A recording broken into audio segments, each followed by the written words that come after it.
My name is Timothy, and I'm wrapping up this huge solar lithium system here.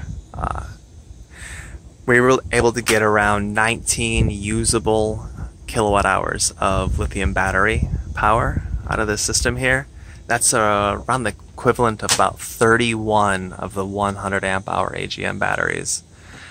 And as you see, none of that stuff is here because I was able to get everything behind the wall.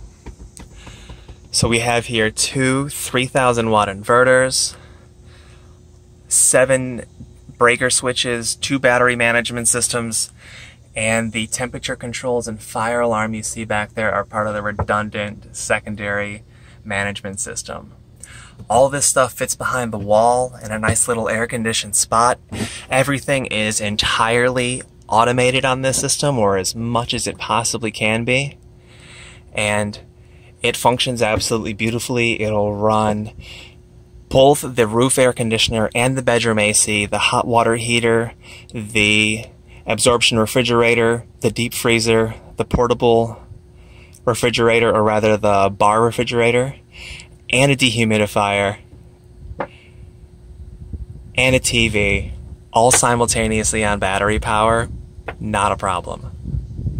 And that's what this system is right here. We have some LG rack mount batteries there in the back, and a handful of temperature sensors that will automatically kick on fans and cooling equipment. And if it gets beyond that, either too high or too low, it'll kick on, rather it'll kick the battery off, and then beyond that it'll actually activate that fire alarm. So 3 different independent temperature sensors for high and low, in addition to the computerized controls from that battery management system there. So this whole thing is entirely automated as long as you stay under 6,000 watts. Now in the event you're going to go over the surge capacity of around 7,500 watts, you want to go ahead and turn these systems off, and you can bypass to the split phase, which will give you up to 11,000 watts. So this system is designed to actually peak and pull the maximum from the grid. The only setting you really ever have to change is the maximum grid pull, because if you were to charge the batteries at max while running like 2 air conditioners, you're definitely going to hit over 12,000 watts and overload the system. So with the exception of just hitting those limitations of the power at 50 amp and 30 amp RV parks, everything here is entirely automated, and with the default settings, you can pretty much go park to park, leaving everything on, and you'll never have to change a thing.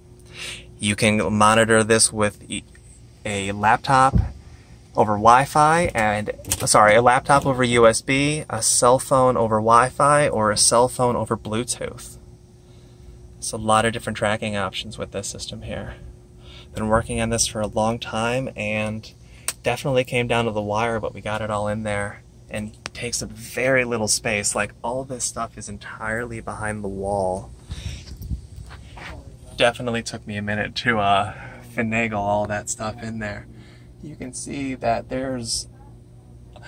was not actually this much space. I ended up rearranging the back wall where all the hot water heater, the breaker box, HVAC system, some of the plumbing components, 12-volt charger, all that stuff got moved around so that I could fit these huge batteries back there, as well as both of these inverters, and then this large set of breakers there and there and there.